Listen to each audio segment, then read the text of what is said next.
جلسہ سجایا ہے، بغداد والے غوث کی محفل سجائی ہے آپ نے، اللہ تعالیٰ غوث پاک کے غلاموں میں قبول فرما لے۔ اس لیے کہ بڑی پیاری بات میں کرنے لگا ہوں، طبیعت خوش ہوگی۔ میرے غوث پاک ایک دن عبادت میں مصروف ہیں، عبادت میں مصروف، آواز آئی عبد القادر مانگ کیا مانگتا ہے، مانگ کیا مانگتا ہے؟ عرض کرتے مالک تجھے خوب معلوم ہے عبد القادر کو کیا چاہیے۔ رب نے فرمایا عبد القادر مانگنا کیا مانگتا ہے، اللہ تجھے خوب معلوم ہے، تو دے دینا اپنی مرضی سے۔ رب نے فرمایا عبد القادر اداس نہ ہو، جو تیرا نام لینے والا ہوگا، جس کے دل میں تیری محبت ہوگی، میں اسے آگ میں جلنے نہیں دوں گا۔ اس سے بڑا انعام اور کیا چاہیے؟ میں اسے آگ میں جلنے نہیں دوں گا۔ اللہ اکبر۔ ایک دن غوث پاک نے فرمایا میرا کوئی بھی مرید جو قادری ہوگا وہ دوزخ میں نہیں جائے گا۔ سبحان اللہ۔ جو قادری ہوگا وہ دوزخ میں نہیں جائے گا۔ اتنی شان والے غوث کی محفل سجائی ہے، اور میں قسمت پہ ناز کرتا ہوں، مجھے بات کرنے کے لیے بلایا گیا ہے، اور خوش نصیب ہیں جن کو غوث پاک نے محفل میں سننے کے لیے بلایا گیا، اس لیے کہ محبوب کی محفل کو محبوب سجاتے ہیں، آتے ہیں وہی جن کو، آتے ہیں وہی جن کو، آپ بھی پڑھ لو نا پتہ چلے آپ بھی نعت والے ہو، آتے ہیں وہی جن کو، سبحان اللہ، آتے ہیں وہی جن کو سرکار بلاتے ہیں۔ کتنی شان والے غوث ہیں، توجہ کرنا، کتنی شان والے غوث۔ اللہ اکبر۔ آپ نے کئی بار سنا ہوگا، آپ کے والد کا نام کیا تھا؟ بولیے بولیے۔ ماشاءاللہ، ہمارا ایک بھائی بولا ہے حلوہ تو سبھی کھاتے ہیں، زردہ بھی سبھی کھاتے ہوں گے، مرغا بھی سب کھاتے ہوں گے، کچھ باتیں یاد بھی رکھا کرو نا یار، یہ کچھ باتیں ذمہ داری میں آتی ہیں، ان کا کھاتے ہیں، ان کے ابا کا نام یاد نہیں ہے۔ آپ کے والد کا نام ہمارے ایک بھائی نے بتایا ابو صالح، یہی ہے؟ تکلیف میں تو نہیں ہے آپ لوگ؟ حضرت ابو صالح آپ کے والد کا نام۔ امی کا نام؟ امی کا نام فاطمہ ام الخیر۔ تعلق رکھا کرو مولویوں سے، کبھی تو دھوکے میں چلے جایا کرو یار مسجد میں کہ مولانا آج کچھ نبی کی باتیں بتا دو، آج غوث پاک کے باپ کا نام بتا دو، ایسی دھوکے میں چلے جایا کرو، کام ہی ہو جائے گا کوئی نہ کوئی۔ ہاں میں صحیح بات کہہ رہا ہوں۔ فاطمہ ام الخیر بہت بار سنا ہوگا، راستے میں تھے، دریا کے کنارے پہ تھے، سیب اٹھا کے کھا لیا، روزے سے تھے، پانی سے افطار کیا، سیب کھا لیا، نماز پڑھنے کھڑے ہو گئے، نماز میں دل نہیں لگا، کیوں؟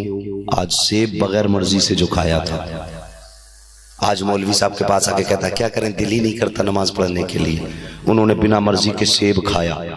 اور ایسے شخص نے جس کا دن روزے میں گزرتا تھا، رات عبادت میں گزرتی تھی، ایک سیب بنا اجازت کے کھا لیا تو نماز میں دل نہیں لگا۔ ہم دن بھر حرام کے کتنے لقمے کھاتے ہیں، کوئی حساب ہے کوئی حساب؟ دکانداری اپنی ہم دیکھیں کتنا حلال کماتے ہیں، اگر ہمارے کپڑے کا شاپ ہے نا، اس میں اتنی لائٹیں لگا دی کہ خریدنے والا اندھا ہو جائے، گھٹیا مال بھی ہے تو ایک نمبر کا لگتا ہے۔ یہ بات ہنسنے کی نہیں ہے، یہ ہمارا قوم کا معاملہ ہے، بزنس کے طریقے دیکھیے ہمارے، اتنی لائٹیں لگا دی تاکہ خریدنے والا اندھا ہو جائے، آ گیا 2 روپے کی چیز کو اتنی لائٹیں لگائی ہیں کہ وہ 100 روپے میں بیچی جا رہی ہے، دکان سے باہر لے جانے کی اجازت نہیں، اس لیے کہ راز کھل جائے گا، باہر حاجی صاحب نے لکھ دیا کہ بکا ہوا مال واپس نہیں ہوگا، معلوم ہے نا گھر جا کے حقیقت کھلنی ہے، پھر کٹوا کے واپس لائے گا تو واپس کیسے کروں گا، میری دکانداری بیٹھ جائے گی۔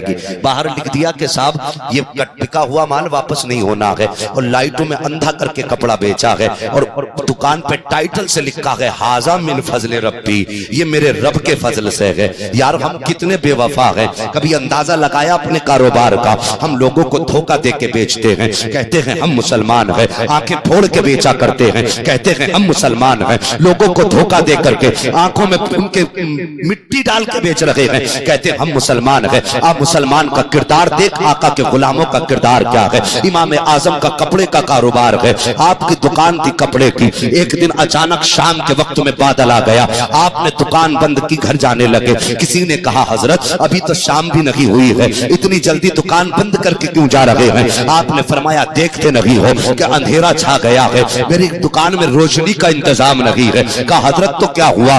آپ فرماتے ہیں کہیں ایسا نہ ہو اندھیرے میں کوئی کپڑے میں دھوکہ نہ کھا جائے اور کوئی دھوکے سے غلط کپڑا لے کر کے اچھی قیمت نہ دے کے چلا جائے، اس لیے میں دکان بند کر کے جا رہا ہوں۔ اب مجھے کہنے دو، یہ مصطفیٰ کے وفادار تھے کہ دکان اس لیے بند کر رہے ہیں تاکہ کوئی دھوکہ نہ کھا جائے۔ ہم دکانوں میں لائٹیں اس لیے لگاتے ہیں تاکہ کوئی سچ نہ جان پائے۔ او لوگوں، عاشق وہ نہیں ہوتا جو دھوکہ دیتا ہے، عاشق وہ ہوتا ہے جو سچ بھی بولا کرتا ہے، حق بھی بولا کرتا ہے۔ سبحان اللہ بے شک سبحان اللہ۔ کبھی تم نے سوچا یہ دھوکہ دے کر کے دکانداری کی کمائی ہوئی دولت سے اولاد پلے گی، انجام کیا ہوگا؟ کبھی خیال کیا اس بارے میں؟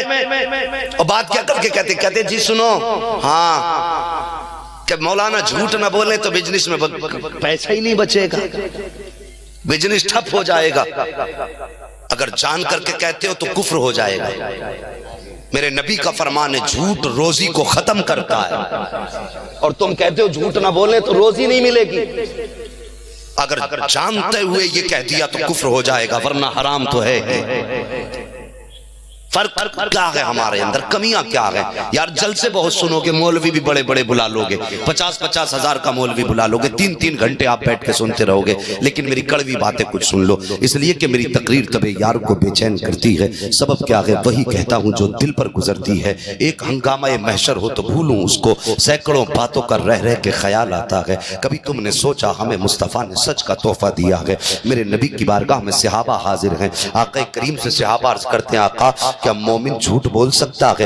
میرے نبی نے فرمایا مومن جھوٹا نہیں ہو سکتا ہے، جان دے دے گا لیکن مومن جھوٹ نہیں بولے گا، جان دے دے گا مومن جھوٹ نہیں بولے گا، قید میں چلا جائے گا جھوٹ نہیں بولے گا، ہر سزا برداشت کر لے گا جھوٹ نہیں بولے گا۔ آقا تو مومن کی یہ علامت بتا رہے ہیں کہ مومن جھوٹ نہیں بول سکتا ہے۔ اب ان کے بارے میں کیا کہا جائے گا جو یہ کہتے ہیں جھوٹ نہ بولنے تو روزی نہیں ملتی ہے، جھوٹ نہ بولنے تو کاروبار میں اضافہ نہیں ہوگا، جھوٹ نہ بولنے تو پیسہ نہیں بچتا ہے۔ فرق یہ ہے ہم نے شیطان کو اپنا سب کچھ مان لیا ہے، ہم نے خدا کو کچھ مانا ہی نہیں ہے۔ یار ہمارا اعتماد خدا سے اٹھ گیا ہے۔ کیا کہو گے ان پرندوں کے بارے میں جو صبح کو اپنے گھونسلوں سے اڑتے ہیں، جنہیں آج تک یہ نہیں معلوم ہے کہ ہمارا رزق آج کہاں اترنے والا ہے، کس کھیت میں اتر کے ہمیں دانا ملے گا۔ جب شام کو واپس آتے ہیں تو اپنا پیٹ بھر کے آتے ہیں، لیکن اپنے منہ میں دانا بچا کے نہیں لاتے ہیں، اس لیے کہ ان کا بھروسہ خدا پہ ہوتا ہے۔ ان کی کوئی کھیتی نہیں ہوتی ہے، ان کا کوئی بزنس نہیں ہوتا ہے، لیکن آج تک کوئی پرندہ فاقے سے نہیں مرا ہے، آج تک کوئی پرندہ پیاس سے نہیں مرا ہے۔ اگر آج کے بعد کوئی پرندہ تم فاقے سے مرتا دیکھو تو میری بات واپس کر دینا۔ اب میں چیلنج کے ساتھ کہتا ہوں وہ مسلمان فاقے سے مر سکتا ہے جو جھوٹ پہ بھروسہ کرے گا، وہ مسلمان فاقے سے مر سکتا ہے جو اپنے طریقے پہ بھروسہ کرے گا، لیکن وہ مسلمان کبھی فاقے سے نہیں مرے گا جو اپنے آپ پہ نہیں خدا پاک پہ بھروسہ کرے۔ نعرہ تکبیر، نعرہ رسالت، نعرہ غوثیت، مسلک اعلیٰ حضرت حضرت علامہ مولانا مفتی حماد رضا صاحب قبلہ، نعرہ تکبیر، سبحان اللہ سبحان اللہ۔ ناراض مت ہونا، یہ وہ بیماریاں ہیں جو ہمارے اندر ہیں۔ آج اس کمیٹی نے اتنی محنت سے یہ انتظام کیا، اس کمیٹی کی طرف سے یہ پیغام لے کے چلے جاؤ جب تک زندہ رہیں گے سودے میں کسی کو دھوکہ نہیں دیں گے، تاکہ ان کی محنت بھی وصول ہو جائے، میرا آنا بھی وصول ہو جائے۔ خیریت سے ہیں آپ لوگ؟ ہاں خیریت سے رہیے گا، اس لیے کہ جب تک خیریت سے رہیں گے تب تک انشاءاللہ بات ہوتی رہے گی، اور جب خیریت بگڑنے لگے گی تو پھر میں انتظار نہیں کروں گا مجھ سے کوئی کہے بیٹھ جاؤ، اس لیے کہ ہم چہروں سے پہچان لیتے ہیں، ہم پلٹتے نہیں بے جان کتابوں کے ورق، ہم وہ پڑھتے ہیں جو چہروں پہ لکھا ہوتا ہے۔ ہمیں پتہ چل جائے گا جب آپ کو نیند آنے لگے گی۔ توجہ کرنا، دوسری بیماری ہمارے اندر دکانداری میں کیا ہے؟ جہاں ایک مسلمان نے کسی چیز کی شاپ رکھی، دکان، ٹھیک، تو دوسرا اس کے سامنے کھولتا جا کے، کمپٹیشن ہے کہ دوسرا بالکل اس کے سامنے کھولے گا یوں، اور پھر حساب لگاتا میرے ملنے والے کتنے،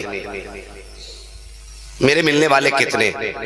اگر چیز 21 روپے کی ہے، فرض کیجیے چیز 21 روپے کی، کوئی بھی پروڈکٹ وہ 21 کا دکاندار کو پڑ رہا ہے تو 1 روپے کا خود گھاٹا اٹھائے گا، 19 میں دے گا، کیوں؟ اس کا گراہک توڑنا ہے۔ سمجھیے آپ میری بات، اس کا گراہک توڑنا ہے۔ اور گراہک کی بھی دیکھو ہم کتنے اچھے ہیں، مارکیٹ میں جائیں گے، کتنے کا دیا سامان؟ وہ کہتا 5 روپے کا۔ تو کتنے کا دے رہا ہے؟ 4 کا۔ تو کتنے کا دے رہا ہے؟ 3 کا۔ کمپٹیشن جو لگا ہے بھائی، ایک ہی چیز ہے، ریٹ گر رہے ہیں، ایک ہی چیز ہے، ریٹ گر رہے ہیں کہ تو نے کتنے کا دیا؟ 3 کا۔ تو 5 والے سے نہیں خریدے گا، 3 والے سے خریدے گا۔ یہ مزاج ہے ہم لوگوں کو۔ تم نے سوچا یہ 3 میں کیوں دے رہا ہے یا وہ 5 میں کیوں دے رہا ہے؟ صرف ہے کمپٹیشن۔ ایک دن خواجہ قطب الدین بختیار کاکی کو آپ کے پیر و مرشد نے بھیجا کہ جاؤ بازار سے جا کے دال لے آؤ۔ غور سے سننا میری بات، کیا منگائی؟ کس سے؟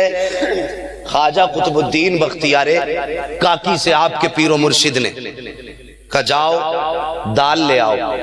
آپ آئے مارکیٹ میں، آ کے آپ نے دیکھا تو کئی دکانیں لگی تھی۔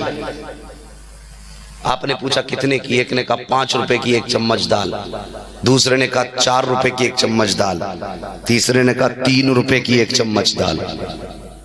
آپ نے 3 روپے والے سے 3 چمچ دال لے کے پہنچ گئے اپنے پیر کی بارگاہ میں، مرشد کی بارگاہ میں پہنچے۔ مرشد نے کہا کہ اتنے پیسوں میں اتنی دال کیسے مل گئی؟ کہنے لگے حضرت بازار میں 3 دکانیں لگی تھیں، سب کے ریٹ الگ الگ تھے، ایک کا ریٹ 5 تھا، دوسرے کا 4 تھا، تیسرے کا 3 تھا، میں 3 والے سے لے کے آیا ہوں۔ آپ کے پیر و مرشد نے فرمایا جا واپس لے جا، مجھے یہ دال نہیں کھانی ہے، مجھے یہ دال نہیں کھانی ہے۔ مرشد کی اتنی بات سنی ہے، رونے لگ گئے، سرکار خطا کیا ہو گئی؟ آپ فرماتے تو جو اس دکاندار سے لے کر کے آیا ہے، ایک ہی چیز کے بازار میں 3 دام تھے، کیا تو نے اندازہ لگایا کہ وہ 3 دام کس لیے ہوئے تھے؟ کہا سرکار ایک دوسرے سے آگے تھے بیچنے میں، جیسی اتنا سنا ہے۔ آپ فرماتے تو میرے پاس لے کے آیا ہے، جا دہلی کی جامع مسجد کے دروازے پہ کھڑا ہو جا اور جا کے اعلان کر دے یہ کمپٹیشن سے خریدی ہوئی دال ہے، اسے کوئی آ کے فری میں لے جائے۔ آپ آ کے جامع مسجد کے دروازے پہ کھڑے ہو جاتے ہیں اور لوگوں یہ 3 چمچ دال ہے، میرے مرشد نے بھیجی ہے، میں نے کمپٹیشن سے سب سے سستی خریدی ہے۔ آپ فرماتے خواجہ قطب الدین بختیار کاکی کہ میں ساری رات کھڑا رہا، سارا دن کھڑا رہا، ایک بندہ بھی دال کا ایک دانہ لے کر کے نہیں گیا۔ اللہ اکبر، واپس پلٹے ہیں مرشد کی بارگاہ ہوئے کہ سرکار کسی نے ایک دانہ دال کا نہیں لیا ہے۔ آپ فرماتے ہیں اگر دہلی کی عوام کا تقوی یہ ہو سکتا ہے تو پھر اللہ والوں کا تقوی کیسا ہونا چاہیے؟ میں تم سے پوچھنا چاہتا ہوں، آج کمپٹیشن پہ سستا خریدتے ہو، کیا تم نے اس غریب کے بارے میں بھی سوچا جو اگر سستا بیچ دیتا تو بچے بھوکے مر جاتے، اگر کمپٹیشن میں آگے بڑھ جاتا تو بچے فاقے سے مر جاتے؟ تم نے تو سستا خرید کے اپنا فائدہ کر لیا ہے۔ پتا چلا اللہ والے سچتا نہیں دیکھا کرتے، اللہ والے سچا دیکھا کرتے ہیں، جہاں سچا ہوتا ہے وہاں سے سودا ہوتا۔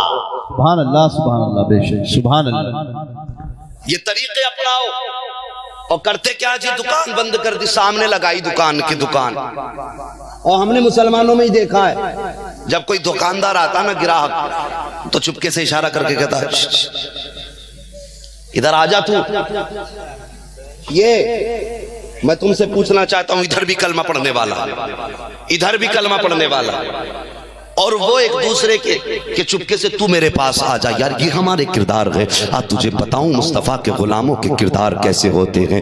بغداد کی مارکیٹ میں میرے نبی کے 2 غلاموں کی دکانیں ہیں، دونوں کی کپڑے کی دکان تھی، آمنے سامنے دونوں کی دکانیں ہیں۔ یہ باتیں اس لیے نہیں بتا رہا تاکہ آپ کا منورنجن ہو یا آپ کو مزہ آئے، میں اس لیے بتا رہا ہوں تاکہ ہمیں مصطفیٰ کے نوکروں کی طرح جینے کا سلیقہ آ جائے۔ ورنہ یاد رکھو اگر ہمارا کردار نہیں بدلا تو لاکھ جلسوں میں آ کے بیٹھو، کوئی فائدہ فائدہ نہیں ہے. 1000 مسجدوں میں جا کے چلے کر لو, کچھ نہیں ہونے والا ہے. اگر کچھ بھی ہوگا تو مصطفیٰ کے طریقے کو اپنانے سے ہوگا, آقا کے کردار کو اپنانے سے ہوگا. غور سے سننا میرے پیارے, اللہ اکبر. بغداد کی مارکیٹ میں دو مسلمانوں کی دکان آمنے سامنے لگی ہوئی ہے. ایک مسلمان کی دکان پر شام کو گراہک آیا, اس نے کہا بھائی مجھے یہ کپڑا پسند ہے. اس نے کہا کہ میں تجھے یہ کپڑا نہیں بیچوں گا. وہ کہنے لگا میں آپ ہی کا تو گراہک ہوں. کہنے لگا یہ بات اپنی جگہ ہے, تو میرا گراہک ہے, لیکن یہ کپڑا میں تجھے نہیں دے سکتا. کہا کیوں نہیں دے گا؟ کہا اگر تجھے کپڑا خریدنا ہے تو سامنے والی دکان پہ چلا جا. اس نے کہا جتنی قیمت چاہو گے اتنی دوں گا,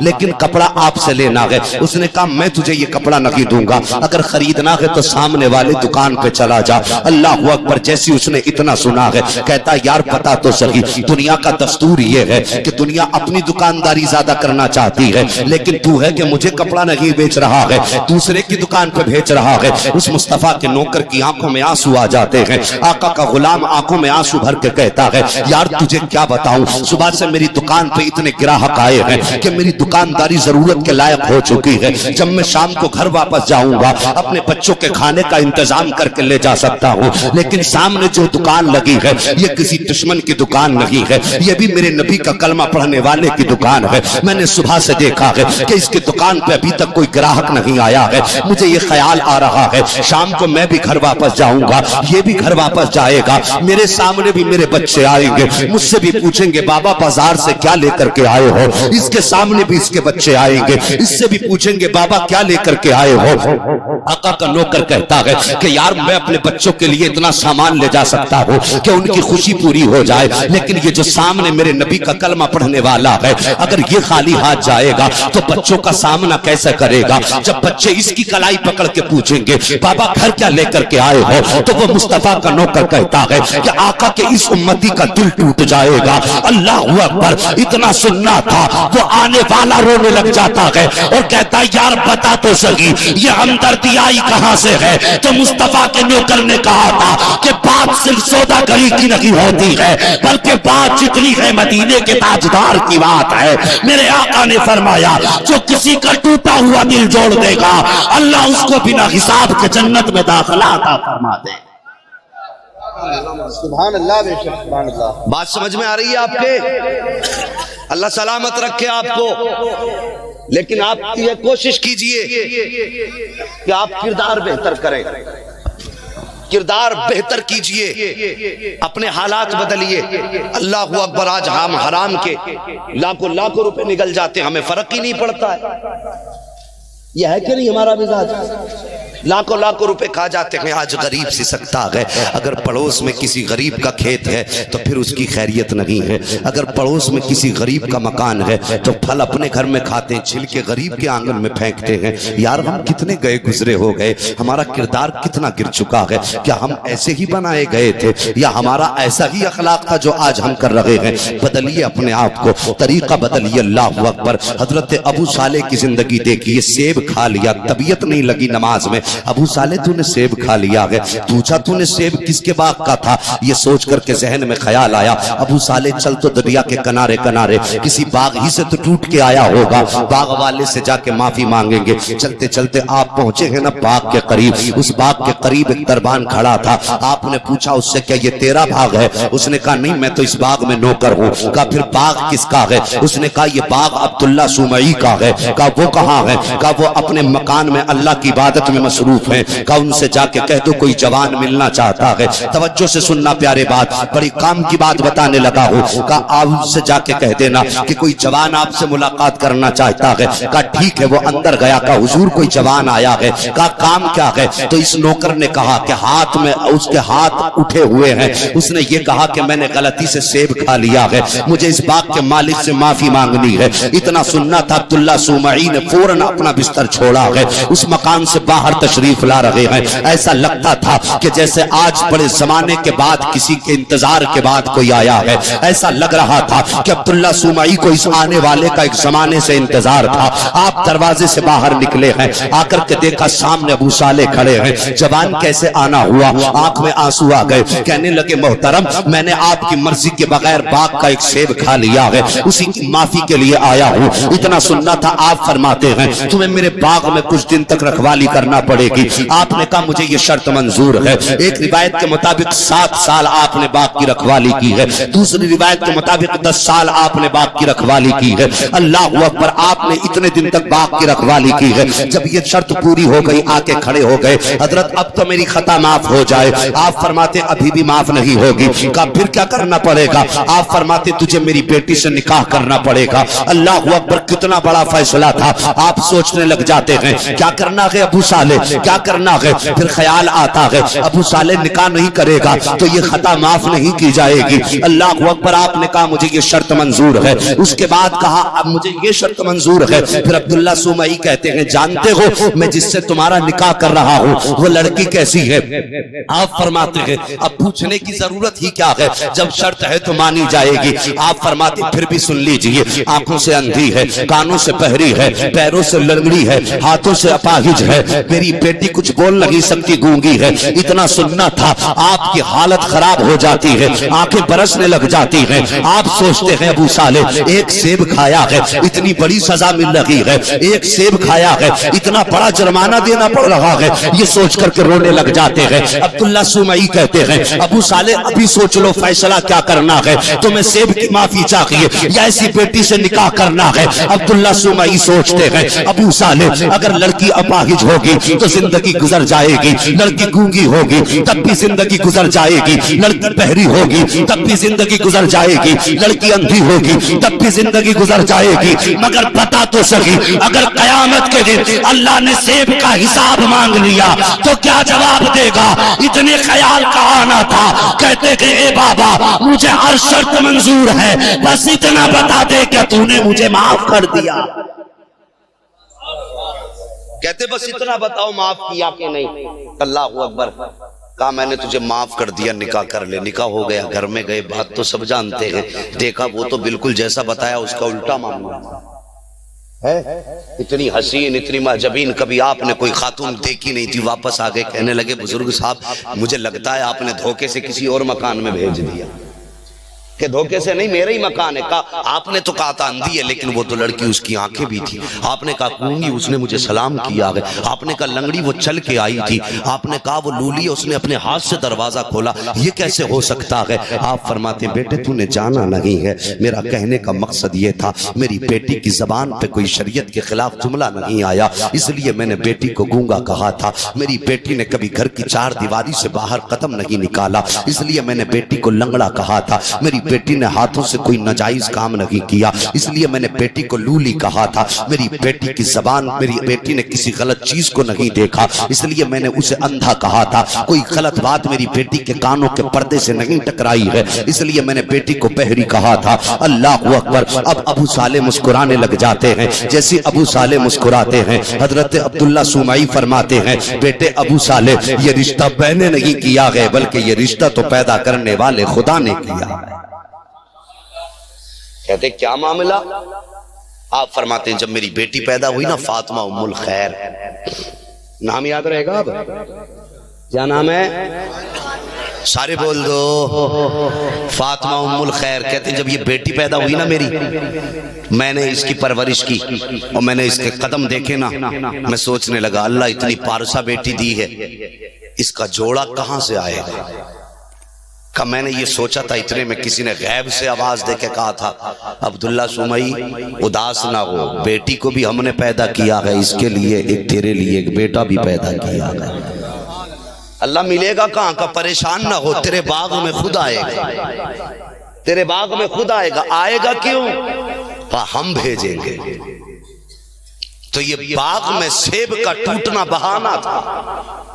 رب کو حضرت ابو صالح کو حضرت عبداللہ سومئی سے ملانا تھا, یہ بہانہ تھا. ملے, کہا یہ فیصلہ رب کا ہے. اور جب یہ دونوں ملے نا اور یہ چمن بنا تو اس میں ایک کلی کھلی جسے دنیا عبد القادر جیلانی کے نام سے جانتی ہے. سرکار غوث پاک پیدا ہوئے. وہ لوگوں آپ سے بھی ایک بات پوچھ لوں میں, میرے غوث کی امی کے پردے کا عالم یہ کہ گھر سے قدم نہیں نکالا, کیا ہمارے گھر کی عورتوں کا بھی یہی حال ہے؟ گھر سے قدم تو نہیں نکالتی ہیں؟ ہاں بولیں گے نہیں, اس لیے کہ قریب قریب سبھی مجرم ہیں. سبھی کے نکلتے ہیں، مگر نکلتے بھی الگ الگ طرح سے ہیں۔ چچا آپ اگر 1100 کا جوڑا لا دو تو کہے گی تم کٹ کے آ گئے،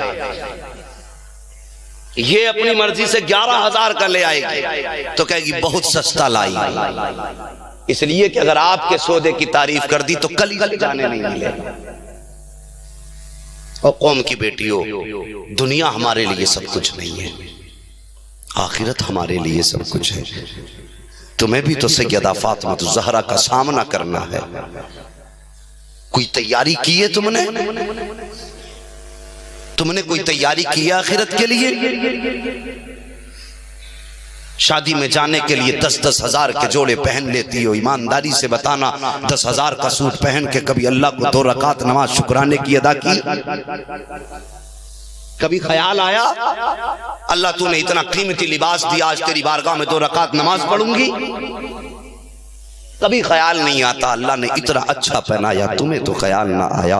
او لوگوں، کیا کہو گے نبی کی اس بیٹی کے بارے میں جس نے ساری زندگی صبر کے سانچے میں ڈالی ہے، جس کی ساری زندگی صبر و فاقے کے ساتھ گزری، زبان پہ ناشکری نہیں آئی ہے۔ اور قوم کی بیٹی ہو، تم 10-10 ہزار کے سوٹ پہن لیتی ہو تب بھی پردہ نہیں ہوتا ہے۔ نبی کی اس بیٹی کی زندگی دیکھو جس کے بدن پہ چادر تھی، 72 پیبند تھے، لیکن کبھی کھلے سر اس کو آسمان نے بھی نہیں دیکھا تھا۔ اللہ اکبر۔ میرے نبی کی بیٹی جب گھر سے رخصت ہونے لگی، میرے نبی فرماتے ہیں خدیجہ جی آقا، عائشہ جی آقا، کہ مجھے بیٹی کو رخصت کرنا ہے، کوئی ایسی چادر لا دو جو نئی ہو، مجھے اپنی بیٹی کو آج دلہن بنا کے رخصت کرنا ہے۔ اللہ اکبر۔ حضرت خدیجہ حضرت عائشہ صدیقہ اندر گئی ہیں، آنکھوں میں آنسو ہیں، عرض کرتی ہیں سرکار گھر میں کوئی نئی چادر نہیں ہے، آقا گھر میں صرف ایک چادر ہے جس میں 72 پیبند لگے ہوئے ہیں۔ میرے نبی نے کہا خدیجہ عائشہ وہی چادر لے آؤ۔ حضرت عائشہ وہ چادر لائی ہیں،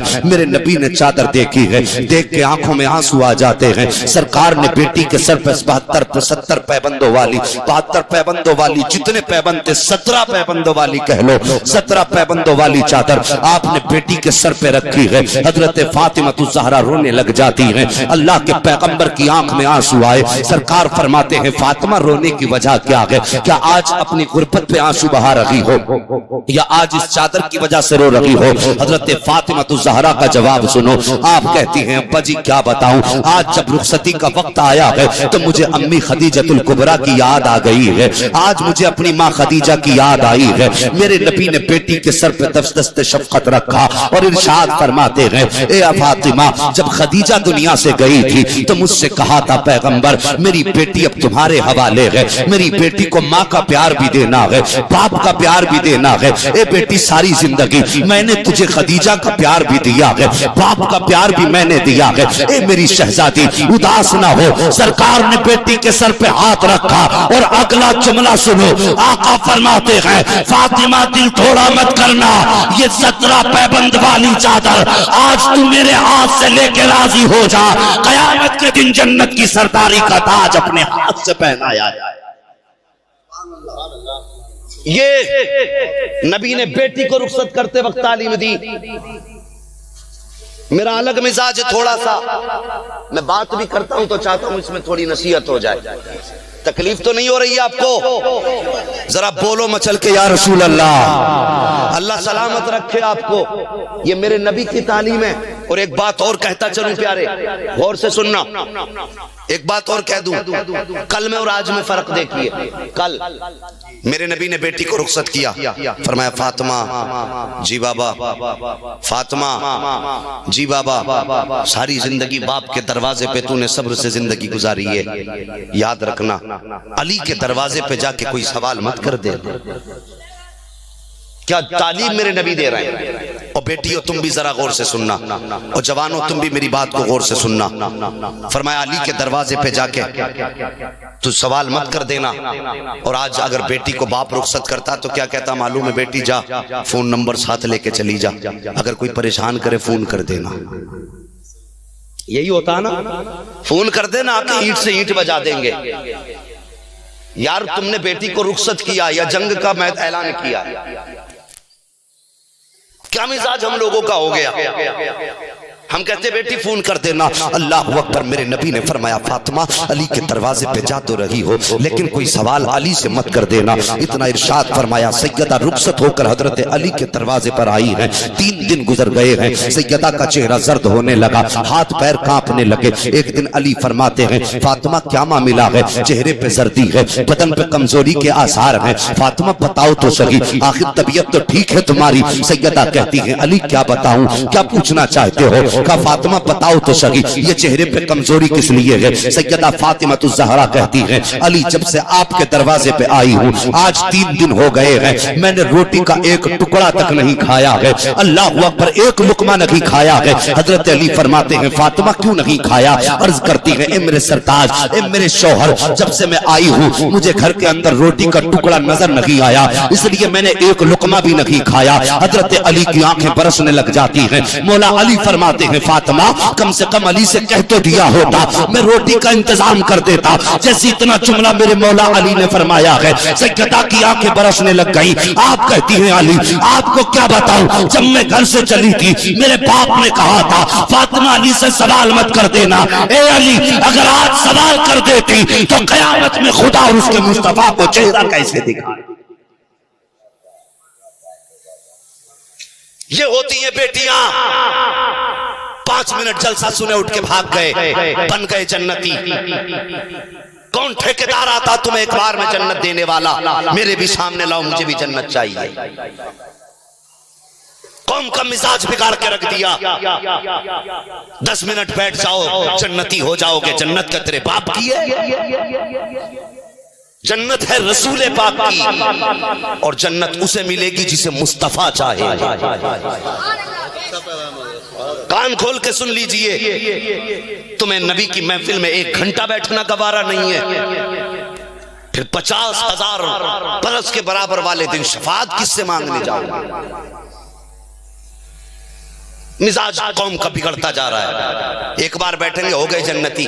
کون آیا تھا؟ وہ مولوی حدیث سنا کے گیا تھا، یار ہمیں بھی تو بتا دو، اتنی سستی جنت اگر ملتی ہو تو ہم بھی لیں گے۔ کیا فیصلہ تمہارا؟ جنت اتنی سستی ہوتی تو حضرت بلال کوڑے نہ کھاتے۔ جسے میری بات سے اتفاق نہ ہو کھڑے ہو کے بول سکتا ہے، یا تو میں اس سے خود سمجھ کے جاؤں گا یا اسے سمجھا کے جاؤں گا۔ جنت اتنی سستی ہوتی حضرت زنیرہ کی آنکھیں نہیں نکالی جاتی۔ جنت اتنی ہی سستی ہوتی کربلا میں مصطفیٰ کے خاندان کے 72 لاشیں نہیں ہوتے۔ بہت مشکل ہے جنت، اگر جنت کو ڈھونڈو گے تو تلوار کے سائے میں ملتی ہے جنت۔ بس کم سے کم اپنے آپ کو ان کے عشق کے سانچے میں تو ڈھالنے ہیں۔ 10 منٹ بیٹھیں گے، چلو بھی ہو گیا، بن گئے جنتی، بیٹھیے جلسے۔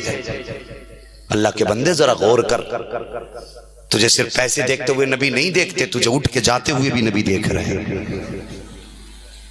کیا وہ یہ نہیں جانتے جن کے لیے میں نے راتوں رات سجدے میں رو کے گزاری تھی آج میرے لیے ایک رات نہیں رکے؟ کیا لگتا ہے آپ کو؟ میرے نبی نے تو یہ فرمایا میرے امتی کے پیر میں کانٹا چبھ جائے امتی کو احساس بعد میں ہوتا، مدینے والے کو درد پہلے ہوتا ہے۔ اتنا بڑا کوئی غمخوار ہے نبی کے علاوہ؟ ارے یار وہ اتنے مہربان ہیں، ہم کہتے ہیں ہم نبی کے تب بھی بیڑا پار ہیں، اور مصطفیٰ یہ کہتے ہیں یہ میرے تب بھی بیڑا پار ہیں۔ ان عاشقوں کی ہر ادا پہ ان کی نظر ہے، ہر ادا پہ ان کی نظر۔ اللہ اکبر، اعلیٰ حضرت فرماتے اور کوئی غیب کیا تم سے نہا ہو بھلا، جب نہ خدا کی چھپا تم پہ کروڑوں درود۔ ایک عاشق کی بات یاد آ گئی، اگر تھکے نہ ہو تو بتا دوں، اللہ سلامت رکھے۔ میں بڑا خوش ہو رہا ہوں اس لیے کہ میرے حصے میں کریم آئی ہے، جتنا چھٹنا تھا وہ سب نکل گیا۔ اب میں سمجھتا ہوں صرف عاشق ہی بچے ہوں گے۔ وقت تو ہے نا کمیٹی والوں بھی؟ ہاں ماشاءاللہ کہہ رہے ہیں بہت وقت ہے۔ اور پیچھے والے جو سب سے پیچھے بیٹھے ان کا کیا حال ہے جی؟ اللہ سلامت رکھ کے ہاتھ اٹھا کے کہہ دو یا رسول اللہ۔ ماشاءاللہ یہ دیکھو جی، ویڈیو میں آؤ مت آؤ، کیمرہ دیکھے نہ دیکھے، یہ تمنا لے کے بیٹھو، مدینے والا دیکھ رہا ہے۔ سبحان اللہ، مدینے والا دیکھ رہا ہے. ہم دنیا کو دکھانے کے لیے نہیں، مصطفیٰ کو منانے کے لیے بیٹھے ہیں. سبحان اللہ، ہم تو انہیں منانے بیٹھے. اس نیت سے بیٹھو تو پھر انشاءاللہ دل لگے گا. ہے جی بات بتا دو، ایک عاشق کی طبیعت خوش ہوگی، بولو سبحان اللہ. 2 گھنٹے کا ٹائم، اللہ سلامت رکھے. یہ آپ کی محبتیں ہیں. سبحان اللہ، کمیٹی والوں اگر 2 انگلی دکھا کے جاؤ گے تو پھر میرا کام ہو جائے گا. اللہ آپ کو سلامت رکھے. ذرا بول دو سبحان اللہ. ایک عاشق کی داستان چھیڑ دوں اور طبیعت خوش ہو جائے گی. ان میں کچھ لوگ ہیں جنہوں نے حج کیا ہے، مجمع میں ہیں تو ذرا ہاتھ اٹھا دیں. جنہوں نے مدینہ دیکھا ہے اللہ سلامت رکھے. ماشاءاللہ. اس لیے نہیں اٹھوا رہا ہوں میں کہ تمہیں دکھاؤں، اس لیے اٹھوا رہا ہوں میں دیکھوں، مجھے بات کرنی ہے. ٹھیک ہے، بیٹھے. اس کا مطلب حاجی. اچھا تم نے جب مدینہ شریف گئے ہوگے حضرت سلمان فارسی کے باغ کے تعلق سے سنا ہوگا. سنا کہ نہیں؟ سلمان فارسی کا باغ وہ ایک عاشق کی داستان کی کہانی ہے.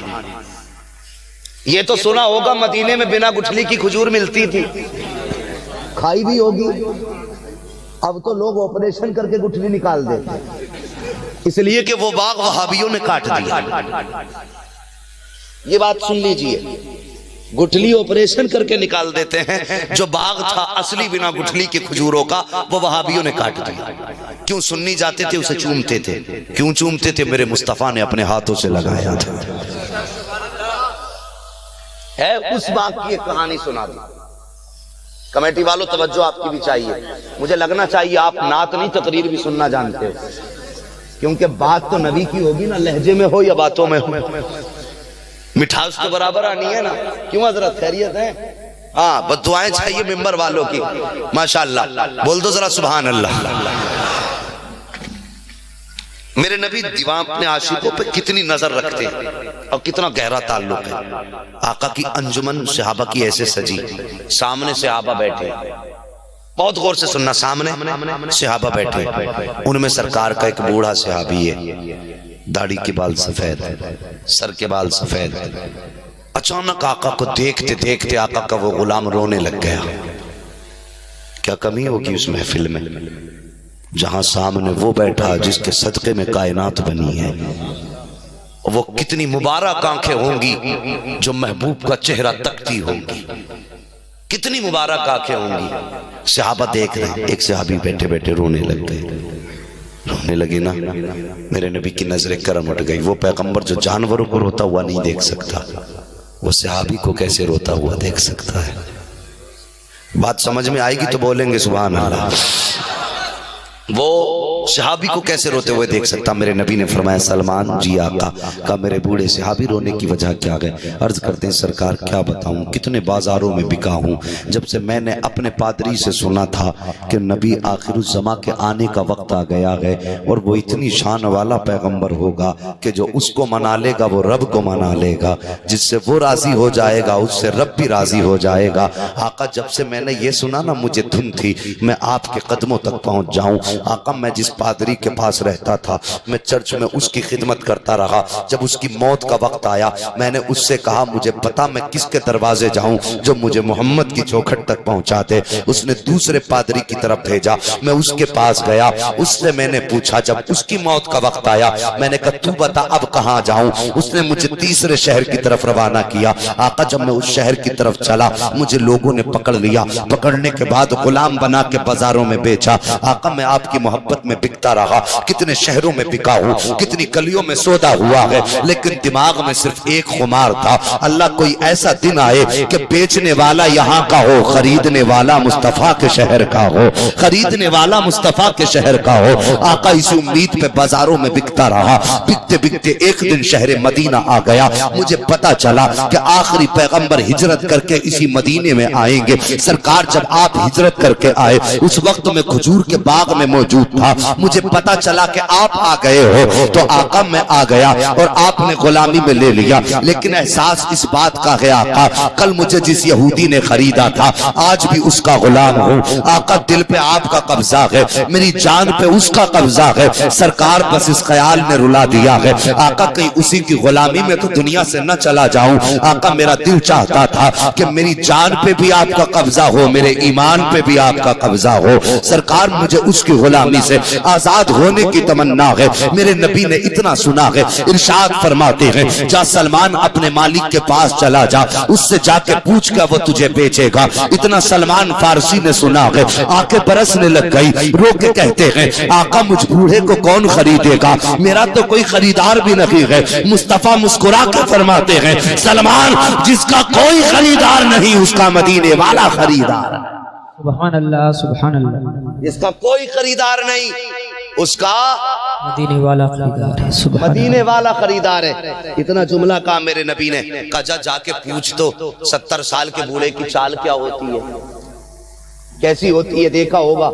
جب چلتا ہے نا تو قدم بھی ڈگمگاتے ہیں ہاتھ پیر بھی کانپتے ہیں ہونٹ بھی ہلتے ہیں یہ سلمان فارسی کی چال تھی لیکن جب آج جا رہے ہیں نا اپنے مالک یہودی کے دربار میں آج چال بدل گئی ڈھال بھی بدل گیا یہودی کہنے لگا سلمان کہا کیا کہا آج انداز بدلے ہوئے نظر آ رہے ہیں کیا معاملہ آپ فرماتے بیچے گا اس نے کہا تجھ بوڑھے کو کون خریدے گا مسکرا کے کہتے ہیں میرا نبی خریدے گا قیمت بتا قیمت بتا وہ کہنے لگا آج مزہ آیا آج دشمن کو نیچا دکھانے کا موقع ہے اسے پتا نہیں تھا آج پالا کس سے پڑ گیا ہے وہ سوچنے لگا آج موقع لگا ہے اپنے 4 یاروں کو بٹھا کے کہنے لگا کرنا کیا ہے معاملہ محمد کا ہے اس نے کہا اتنی قیمت بتا دو جو وہ دے نہ پائیں کہنے لگا یار سنا 7 دن ان کے گھر میں چولہا نہیں جلتا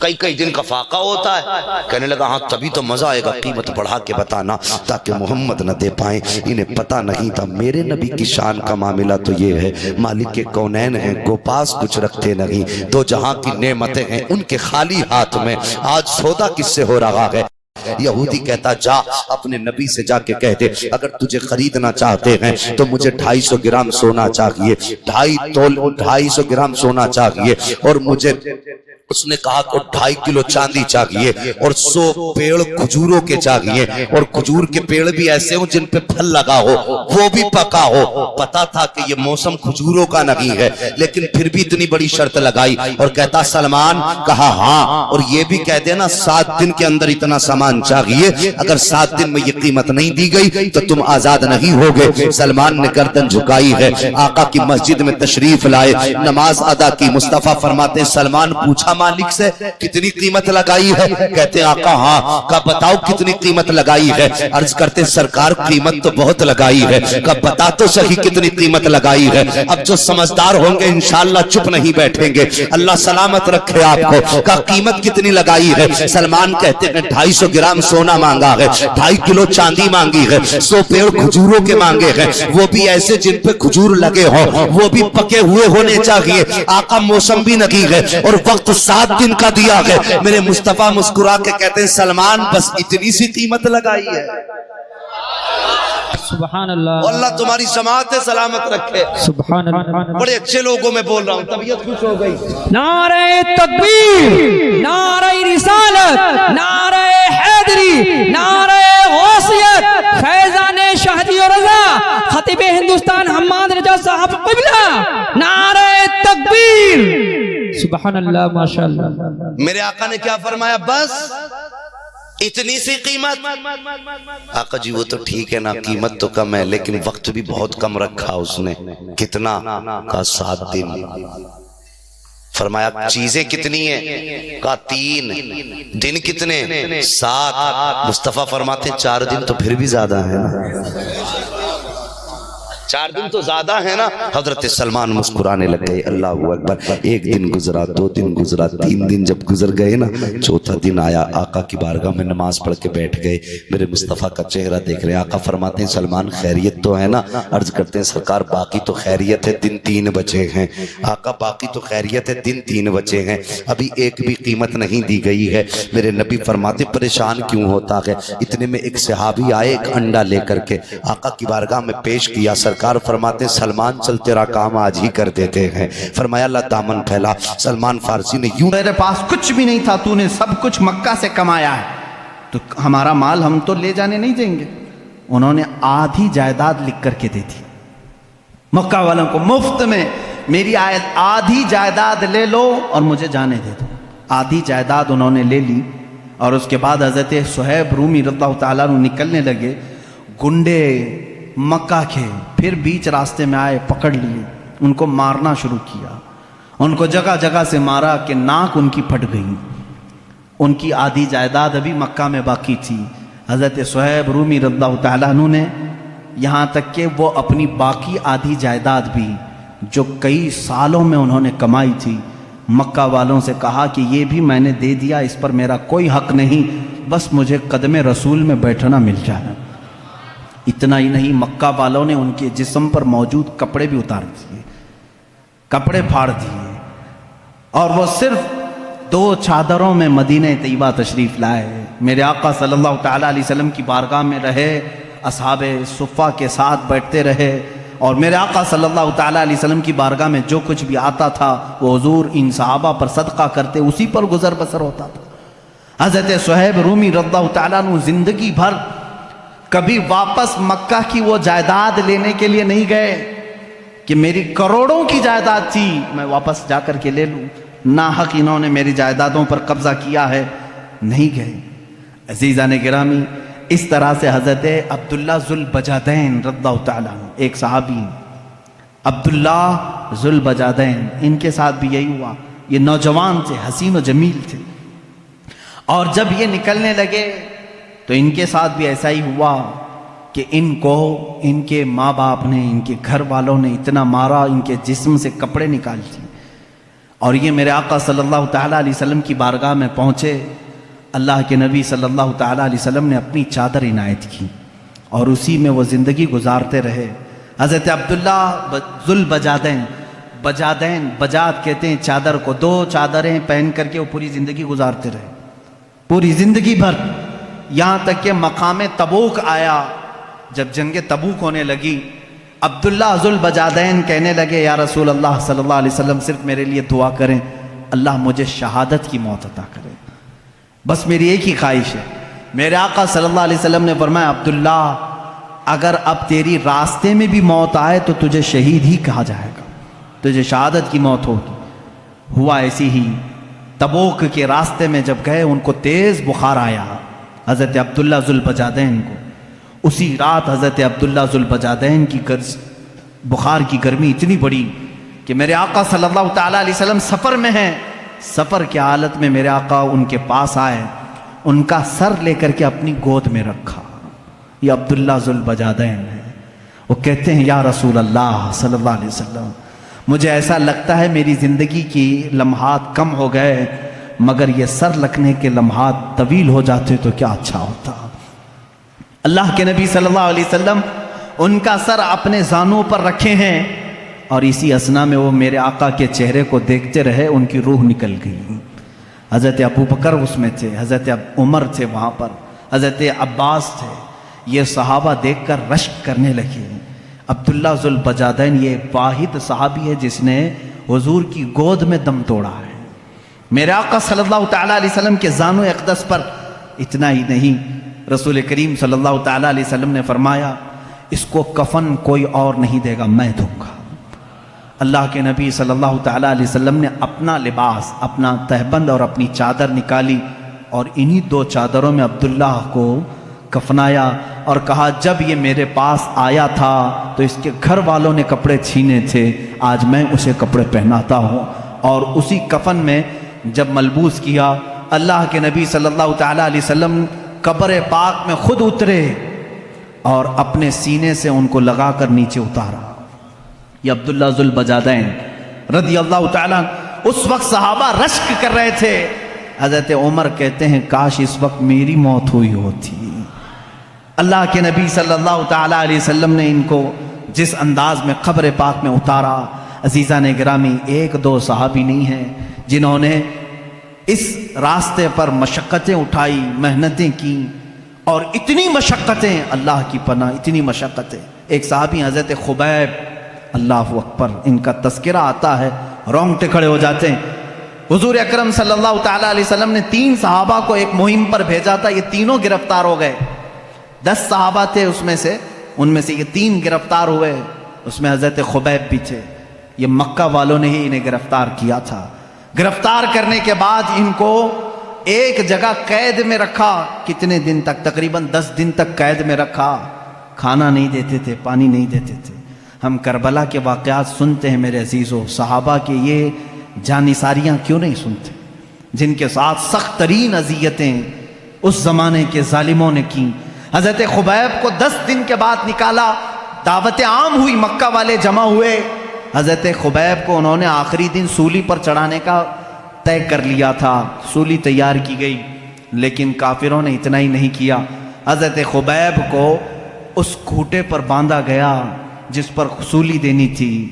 باندھ کر کے سب سے پہلے ان کے ناخنوں کو پکڑ سے نکالا، کھینچا. ایک ناخن کو اگر پکڑ سے کوئی کھینچے تو اس کی اذیت کیا ہوتی ہے.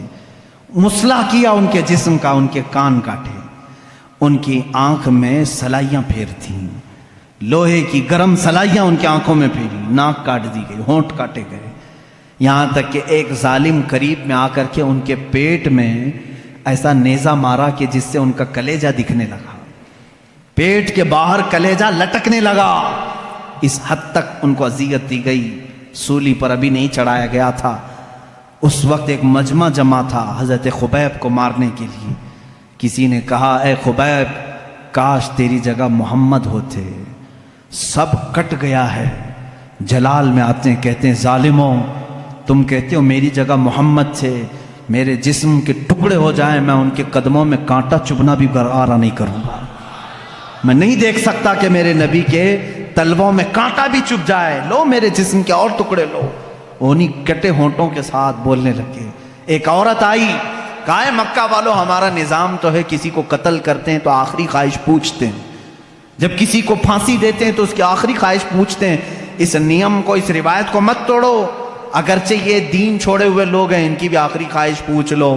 لوگوں نے کہا کیا ہے تمہاری آخری خواہش؟ حضرت خبیب کہتے ہیں میری رسیاں کھول دو، 2 رکعت نماز پڑھنا چاہتا ہوں. یہ وہ صحابہ ہیں، وہ صحابہ ہیں کہتے ہیں رسیاں کھول دو، میں 2 رکعت نماز ادا کرنا چاہتا ہوں. کھول دیا گیا. اسی حالت میں وہ نماز ادا کی. سب جسم کے ٹکڑے ان کی کر دیے جا چکے تھے. جلدی سے سلام پھیر لیا. بہت مختصر نماز پڑھی، بہت مختصر نماز پڑھی. پھر جب سولی پر چڑھائے جانے لگے تو کسی نے کہا خبیب تم چاہتے تو لمبے سجدے کر لیتے، چاہتے تو بڑی نماز پڑھتے، کیونکہ تمہاری آخری خواہش ہے، مکہ والوں کا نیم ہے اس کو پورا کرتے ہیں. حضرت خبیب نے کہا اے ظالموں میں نے اس لیے جلدی نماز پڑھی کہیں تم یہ نہ سوچ لو کہ موت کے ڈر سے نماز لمبی کیا ہے. موت کے ڈر سے میں نے نماز لمبی نہیں کی. مجھے تو شہادت کا شوق ہے، میں جلد سے جلد جام شہادت پینا چاہتا ہوں. حضرت خبیب کو سولی پر چڑھایا کافروں نے. کیا ہم میں سے کسی کے ساتھ یہ مظالم ہوئے ہیں آج؟ میں نوجوانوں سے پوچھتا ہوں کہ آج کون سی چیز ہے جو تمہیں نماز سے روکی ہوئی ہے؟ کیا کبھی کسی نے تمہارا کلیجہ نکال کر باہر رکھا؟ کیا کبھی تمہارا کسی نے کان کاٹا، کسی نے ہونٹ کاٹے، کسی نے تمہاری آنکھوں میں سلائیاں پھیری؟ تم تو گرم بستروں پر سو کر کے نماز چھوڑتے ہو.